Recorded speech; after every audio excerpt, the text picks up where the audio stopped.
pasado, de Menzies, ayer y hoy.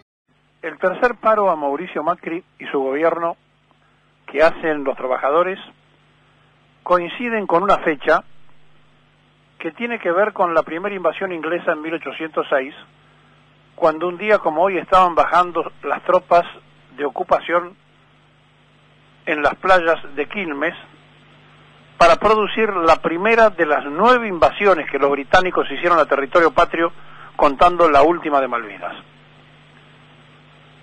Quizá esto sirva para entender lo que parece no comprender el jefe de gabinete, que ayer dijo es un paro político, porque el paro no tiene consignas.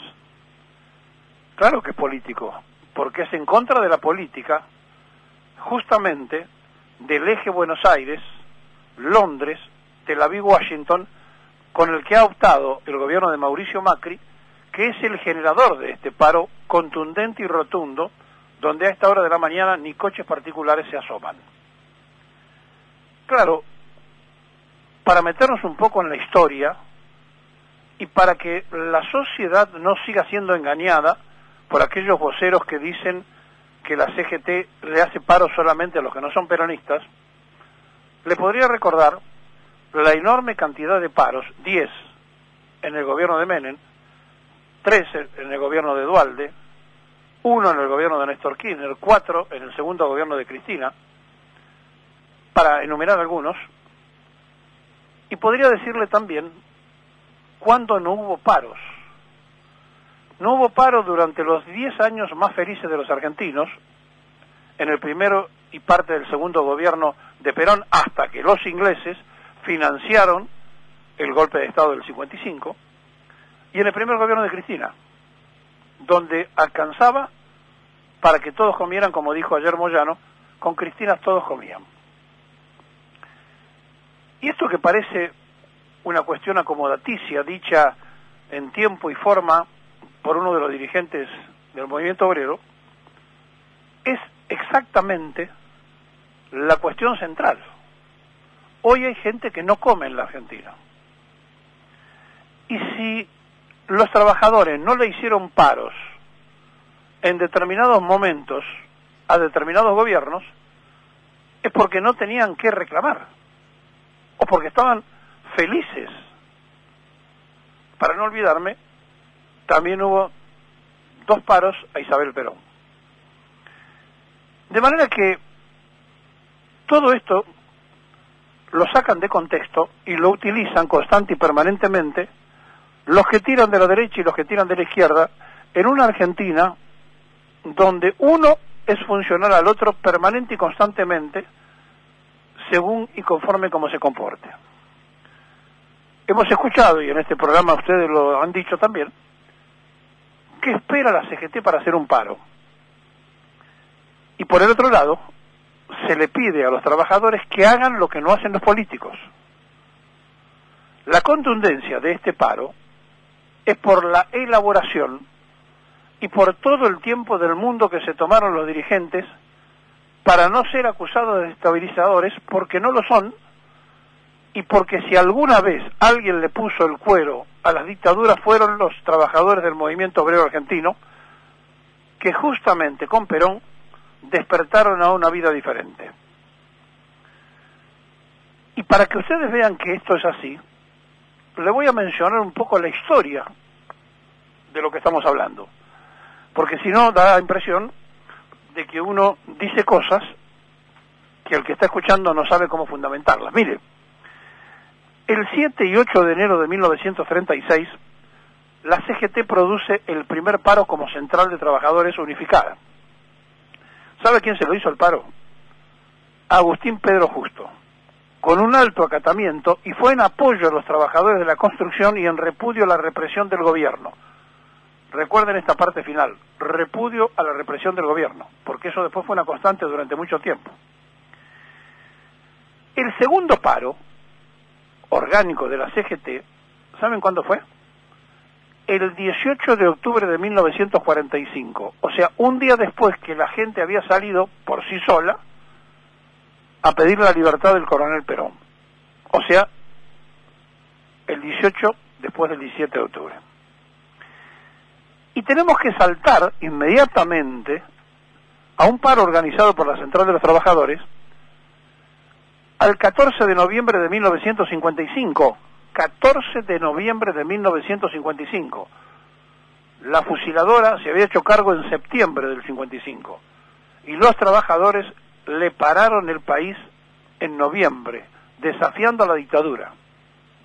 Digo esto para no perder la memoria de quienes pusieron el cuero permanente y constantemente contra las represiones. El paro fue, en aquel momento, por 24 horas, y fue dispar, porque claro, había una enorme cantidad de dirigentes presos, y los que organizaron el paro fueron las segundas y terceras líneas sindicales.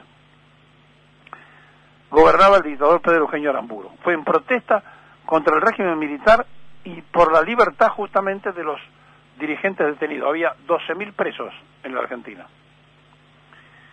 Pero después hay un hecho muy interesante para tener en cuenta. El 10 de octubre de 1958, ya con Arturo Frondizi, se hace el primer paro de 24 horas. ¿Y sabe quién lo hace? Las 62 organizaciones peronistas. Es decir, ya no era la CGT, sino que era el peronismo organizado en las 62 organizaciones el que paraliza el país. Después, con alto acatamiento, pero después le iban a hacer un paro también de las 62, pero contundente. Y aquí me quiero detener.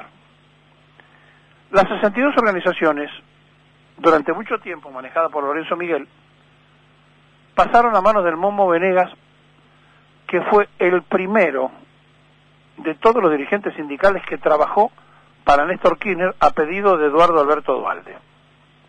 Fue el primer dirigente sindical que se acercó a Néstor Kirchner y terminó después preso por Cristina Fernández de Kirchner, y entonces pegó el salto para Mauricio Macri y puso un sello peronista al servicio de Macri. Hizo un acto en Ferro con las 62 organizaciones peronistas, con él y con Macri. Bueno, el martes, en la sede del Partido Justicialista se va a normalizar las 62 organizaciones y se lo van a sacar a los 3 o 4 gremios que se han quedado, como los de gas privado, los de Huacre y los patrones de taxi que hoy dicen que van a trabajar, los 3 o 4 gremios que se han quedado en esas 62 organizaciones amarillas, porque el martes, frente a la Inspección de Justicia y con Escribano, se va a peronizar como corresponde uno de los instrumentos más combativos que tuvo el movimiento obrero. Y es cierto que cuando se formaron las 62 organizaciones, en realidad estaban en plena dictadura de Paratón Laplace, que había intervenido la CGT, 32 gremios que se autollamaban democráticos, manejados por los socialistas y por radicales y demás, enfrente los 19 del MUS, con tendencia comunista, y después los demás que eran peronistas. Cuando se sumaron, contaron 62, pero adentro de los 62 estaban los 19, es decir, se contó 62 gremios que no existían, que no eran 62 gremios peronistas, pero eso le dio la forma a lo que después sí, por supuesto, tuvo mucho más de 62 organizaciones adentro de este encuadramiento sindical.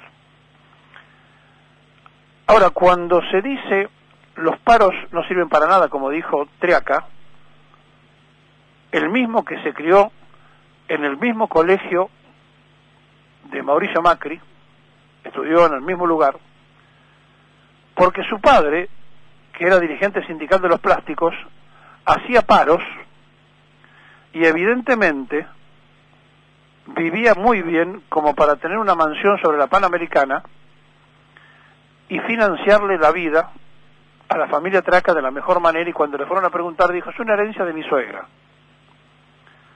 También ministro de Trabajo de Carlos Menem, que fue muy mal visto en la construcción del primogénito gabinete de Menem cuando apareció de ministro.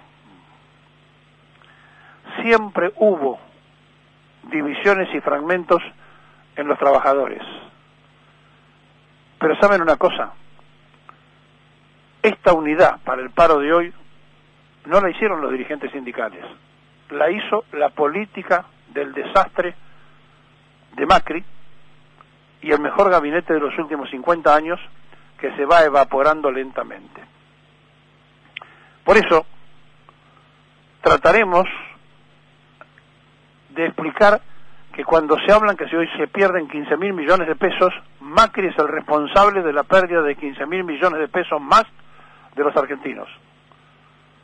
Porque ninguneó a la dirigencia sindical, no le aceptó ninguno de los 5 puntos, los invitan a tomar café y a dialogar, pero no resuelven nada, atienden cordialmente a todo el mundo, pero no le resuelven las cosas, y termina diciendo: vamos por el camino correcto porque el mundo nos aplaude. El mundo es el que se lleva la leche de la vaca argentina. ¿Cómo no le van a aplaudir? Bueno, ese mundo se va a enterar hoy que el país está parado después que firmaron con el Fondo Monetario Internacional y que hoy llega la esposa del rey de Bélgica con un montón de empresarios y se va a encontrar con el país de persianas bajas. Esta era la foto que no quería Macri.